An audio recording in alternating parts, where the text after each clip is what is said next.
Shalom adik-adik, bagaimana kabarnya? Tentunya baik-baik saja dan sehat-sehat saja ya. Sekarang kita bertemu lagi untuk ibadah sekolah minggu pada pagi ini. Sebelum itu kita akan berdoa terlebih dahulu ya. Lipat tangan, tutup mata, persiapkan hati kalian ya. Selamat pagi ya Tuhan, terima kasih atas berkat-Mu yang boleh kami rasakan Tuhan. Sebentar kami akan memulai ibadah sekolah minggu pada pagi ini. Kiranya Kau berkati hati kami Tuhan di rumah kami masing-masing, supaya kami dapat terus percaya kepadamu Tuhan, sehingga apa yang akan kami dapatkan nanti kiranya dapat kami terapkan dalam kehidupan kami sehari-hari semua Tuhan. Terima kasih ya Tuhan Yesus, kami serahkan doa ini hanya ke dalam tangan kuat kuasa-Mu. Haleluya, amin. Untuk itu kita akan menyanyikan lagu pertama ya, yaitu Jalan Serta Yesus.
Sudah menyanyikan lagu yang pertama, adik-adik masih siap ya memuji Tuhan ya? Oke, Kak Elsa ajak adik-adik untuk bangkit berdiri, kita memuji nama Tuhan lebih lagi. Yuk.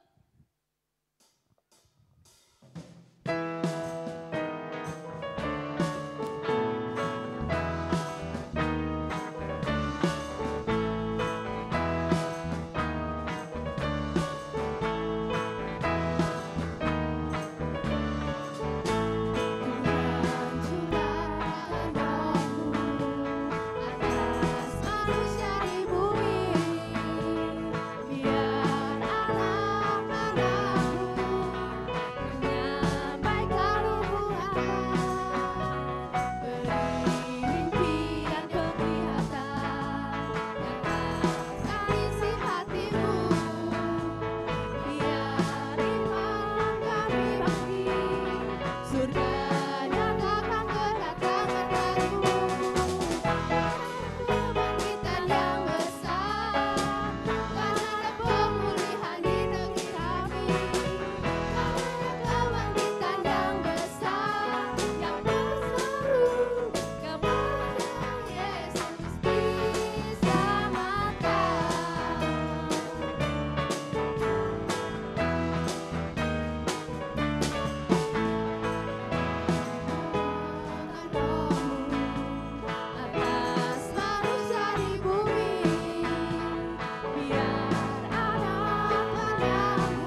Silahkan Kak Putri berdoa. Selamat pagi ya Bapak, sekarang kami akan mendengarkan firman-Mu. Semoga firman ini menjadi berkat bagi kami. Haleluya, amin. Amin. Sekarang waktunya kita untuk menyembah Tuhan. Kita persiapkan diri kita untuk mendengarkan firman ataupun drama yang akan ditampilkan nantinya ya adik-adik.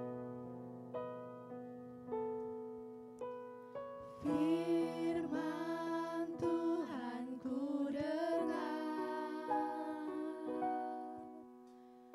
ku tanam di hatiku,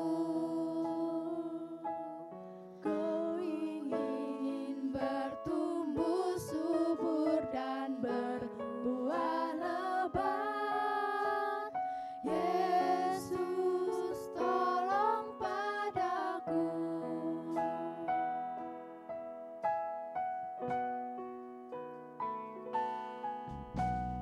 Firman Tuhan ku dengar,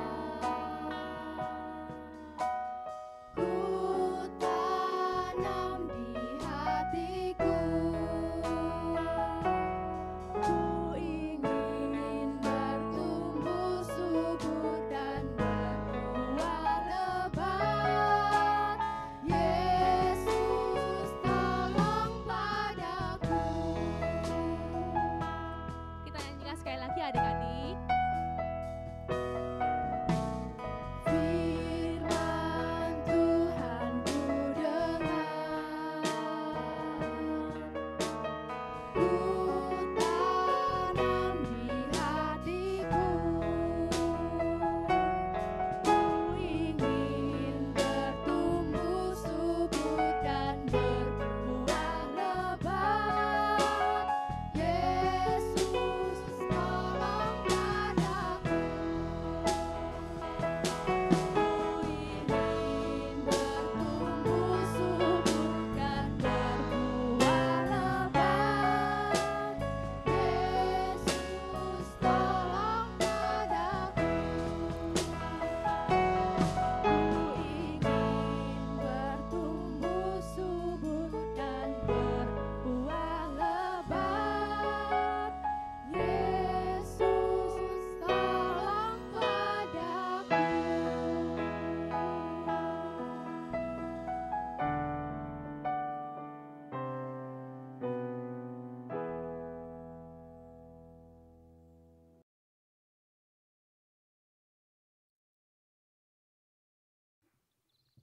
Selamat pagi adik-adik. Puji Tuhan, kita masih bisa bertemu kembali ya, meskipun masih online. Tetapi tidak mengurangi rasa sukacita dan rasa bersyukur kita tentunya. Adik-adik, firman Tuhan kali ini mengenai bagaimana Yesus ditangkap dan diadili. Adik-adik di rumah duduk yang tenang ya. Mari kita simak bersama. Pada saat itu, Yesus menyembuhkan orang sakit dan memberi makan orang lapar. Ia mengasihi yang terbuang dan mengajar semua orang tentang kerajaan Allah. Tetapi, para pemimpin agama tidak menyukai ajaran Yesus dan mereka iri padanya. Mereka begitu membenci Yesus sehingga memutuskan untuk membunuhnya. Mereka memberi 30 keping perak kepada Yudas, salah satu murid Yesus, agar ia menyerahkan Yesus kepada mereka. Lalu Yesus dan murid-muridnya merayakan Paskah. Sementara mereka makan, Yesus berkata dengan sedih, "Salah satu dari kalian akan mengkhianati aku." Bukan aku ya Tuhan, bukan aku Tuhan. Benar, salah satu dari kalian di sini akan mengkhianati aku. Bukan aku ya Tuhan. Engkau tahu kau orangnya. Pergilah, lakukan segera. Yudas pun pergi. Yesus mengambil roti dan bersyukur kepada Tuhan. Ia memecahkannya dan memberikannya kepada murid-muridnya. Ingatlah aku setiap kali kalian makan ini. Inilah tubuhku, kuberikan kepadamu. Setiap orang minum dari cawan ini. Inilah darahku, dicurahkan agar dosa-dosa diampuni. Setelah selesai makan, Yesus dan murid-muridnya memuji Tuhan bersama. Kemudian mereka berjalan ke Taman Getsemani untuk berdoa. Adik-adik, Arti dari perjamuan terakhir atau perjamuan Tuhan yaitu tanda bahwa Yesus sangat menghargai pertemuan-pertemuan yang ada. Ini yang biasanya kita lakukan di minggu pertama setiap bulannya. Lalu Yesus mengajak ketiga murid terdekatnya, yakni Yohanes, Petrus, dan Yakobus bersama dengan dia. Yesus meminta mereka untuk menunggu dan berdoa. Yesus berdoa meminta kepada Tuhan untuk dapat menjalani apa yang akan terjadi. Karena waktu sudah larut malam, murid-murid Yesus kelelahan dan mereka tertidur. Yesus membangunkan mereka sampai kedua kali, tetapi mereka tertidur lagi. Dan waktu Yesus membangunkan murid-muridnya, untuk ketiga kalinya ia berkata, Marilah kita pergi, orang yang mengkhianati aku sudah datang. Ketika itu datanglah serombongan orang-orang yang membawa obor mendekati Yesus. Yudas salah satu di antara mereka. Ia mencium pipi Yesus dan itulah tanda bahwa prajurit harus menangkap dia. Lalu Petrus menghunus pedangnya dan memotong telinga salah satu prajurit. Tetapi Yesus menyuruh Petrus menyingkirkan pedangnya. Lalu ia menyembuhkan telinga prajurit itu. Yesus ditangkap dan dibawa oleh prajurit-prajurit itu. Sesudah mereka menangkap Yesus, mereka membawanya menghadap Kayafas, imam besar. Petrus mengikuti Yesus dari jauh dan sampai pada halaman imam besar. Adik-adik, penangkapan Yesus merupakan kesiapan Yesus sebelum ditangkap menjadi bukti bahwa Yesus mencintai jiwa-jiwa. Tidak terlewatkan adik-adik semua dicintai Yesus. Melalui pengorbanan inilah tanda terbesar Yesus mencintai manusia. Imam-imam kepala, malah seluruh mahkamah agama mencari kesaksian palsu terhadap Yesus supaya ia dapat dihukum mati. Tetapi mereka tidak memperolehnya meskipun telah tampil banyak saksi dusta dan akhirnya tampillah 2 orang. Orang ini berkata, Aku dapat merubuhkan bait Allah dan membangunnya kembali dalam 3 hari. Tidakkah engkau memberi jawab atas tuduhan-tuduhan saksi-saksi ini terhadap engkau? Tetapi Yesus tetap diam. Katakanlah kepada kami, apakah engkau Mesias anak Allah atau tidak? Engkau telah mengatakannya, akan tetapi aku berkata kepadamu, mulai sekarang kamu akan melihat Anak Manusia duduk di sebelah kanan yang Maha Kuasa dan datang di atas awan-awan di langit. Imam besar itu mengoyakkan pakaiannya dan berkata, Ia menghujat Allah. Untuk apa kita perlu saksi lagi? Sekarang kamu telah dengar hujatannya. Bagaimana pendapat kalian? Ia harus dihukum mati. Lalu mereka meludahi mukanya dan meninjunya. Orang-orang lain memukul dia dan berkata, Cobalah katakan kepada kami, hai Mesias, siapakah yang memukul engkau? Sementara itu Petrus duduk di luar halaman. Datanglah seorang hamba perempuan kepadanya. Engkau juga selalu bersama-sama dengan Yesus, orang Galilea itu? Aku tidak tahu apa yang engkau maksud. Ketika Petrus pergi ke pintu gerbang, seorang hamba lain melihat ia. Orang ini bersama-sama dengan Yesus, orang Nazaret itu. Tetapi Petrus menyangkalnya dan bersumpah, Aku tidak kenal orang itu. Tidak lama kemudian, orang-orang yang ada di situ datang kepada Petrus. pasti engkau juga salah seorang dari mereka. Itu nyata dari bahasamu. Petrus mengutuk dan bersumpah. Aku tidak kenal orang itu. Dan pada saat itu berkokoklah ayam. Maka teringatlah Petrus akan apa yang dikatakan Yesus kepadanya. Sebelum ayam berkokok, engkau telah menyangkal aku 3 kali. Lalu Petrus pergi keluar dan menangis dengan sedihnya. Dari penyangkalan yang dilakukan Petrus, kita tahu bahwa Yesus adalah Tuhan yang Maha Tahu.